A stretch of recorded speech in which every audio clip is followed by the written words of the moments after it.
Amigos, en este tutorial vamos a fabricar una isoladora para diseñar PCBs con un acabado más profesional. La isoladora tiene básicamente dos circuitos, el circuito de la fuente de alimentación y el circuito de la placa con los LEDs ultravioletas.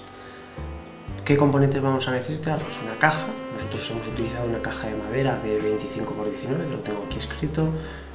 Para la fuente de alimentación necesitaremos un transformador de 12 voltios, yo os recomiendo mínimo 12 voltios, 10 voltamperios, aunque en este caso hemos usado uno de 20 voltamperios que teníamos por ahí de un aparato eléctrico, un puente rectificador de 1 amperio, un condensador de 1500 microfaradios, un regulador de tensión, el 7812 hemos utilizado en este caso, una clema para la placa, un interruptor de esos que vienen con luz de 220, la base para el enchufe, la base que va conectada en la caja, y para la fuente de alimentación nada más.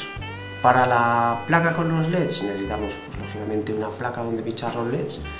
En este caso hemos usado una de 15 x 18, los 60 LEDs que van a ir en la placa, 20 resistencias de 120 ohmios y pues una clema para la placa.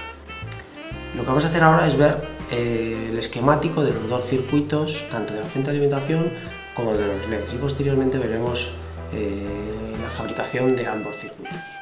Este es el circuito de la fuente de alimentación. Es un circuito súper sencillo que vamos a explicar ahora componente por componente. Aquí podéis ver, esto sería la entrada de corriente, digamos esto sería el enchufe, es corriente alterna 220 voltios. Esto sería el transformador y aquí ya está la salida de corriente alterna a algo más de 12 voltios. En mi caso pues creo que daba unos 16 voltios, una cosa así.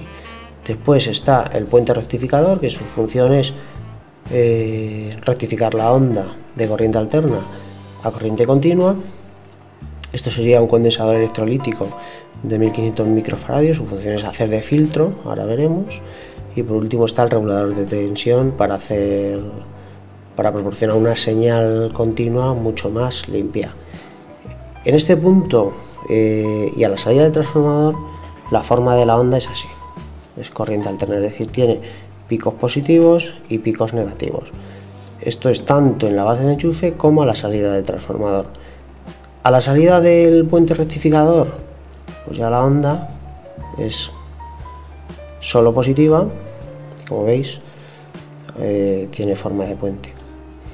Pasado el filtro del condensador, la tensión no llega a descender tanto y hace más o menos esta forma que se llama rizado. Esto es el efecto de descarga del condensador.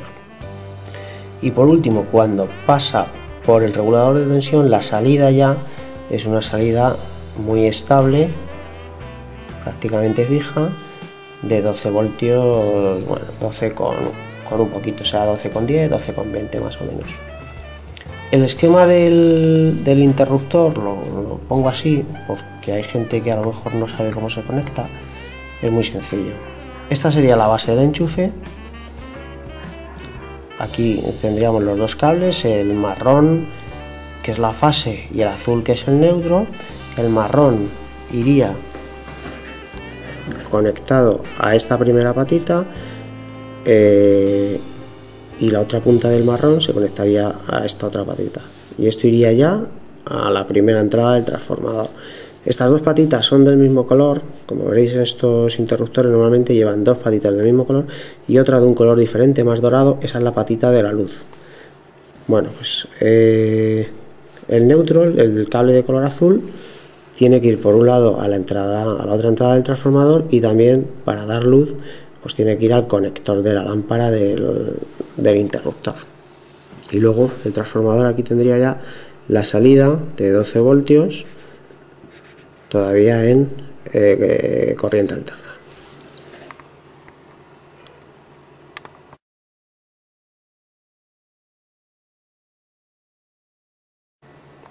Este es el esquemático de la placa de los 60 LEDs ultravioletas. Vamos a acercarnos un poquito para que lo podáis ver. Como vemos, aquí estaría ya la entrada de 12 voltios de corriente continua, esto es la salida del regulador de tensión. Estos dos componentes, bueno, en la placa en verdad es una clema que va pinchada en la placa.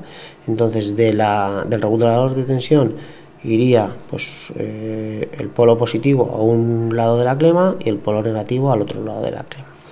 Luego el polo positivo va a ir alimentando filas de 3 LEDs, cada fila con una resistencia de 120 ohmios. Como veis, hay 1, 2, 3, bueno, hay varias. En nuestro caso vamos a poner 10 en la placa. Y el valor de la resistencia, contando que la caída de tensión en los LEDs es de unos 3 voltios, bueno, pues si echáis los cálculos os saldrán 120 ohmios. El positivo va por aquí, hasta la última fila de LEDs, y luego alimenta también por aquí las filas de abajo de LEDs, igual con su resistencia y los 3 LEDs. Lo que pasa que en este caso el cátodo de los LEDs pues está apuntando al polo negativo. ¿Veis? El polo negativo va por aquí, todos los LEDs con su cátodo apuntando al polo negativo, va por aquí hasta aquí. Bueno, pues ahora que hemos visto los dos esquemas, lo que vamos a hacer es empezar a construir la isoladora con la placa, la fuente de alimentación, los LEDs, las soldaduras y demás. Para conectar el puente rectificador veréis que tiene unas marcas. Estas marcas, como una forma de onda, es donde conectáis la entrada de corriente alterna. Luego tiene un símbolo negativo, que esa es la salida negativa, y tiene un símbolo positivo, que es la salida positiva. Esa salida positiva, como veis, va al positivo del condensador y también a la entrada del regulador de tensión. Vamos a ver si se puede apreciar esos símbolos que os digo. Sí, ahí se ve, ¿veis? Las dos formas de onda, el positivo y el negativo. Esto es como ha quedado la fuente de alimentación. Ahí vemos la base del enchufe, esta parte de aquí. Debajo está el interruptor, este es el transformador que le da la entrada de corriente alterna a 12 voltios aquí, pasa por el puente rectificador, el filtro, el condensador de 1500 microfaradios, el regulador de tensión y la salida del regulador de tensión, la negativa y la positiva, a una clema que luego alimentará la placa de LEDs. Esto lo muestro ya montado porque es un circuito tan sencillo que no merece la pena dedicarle más tiempo.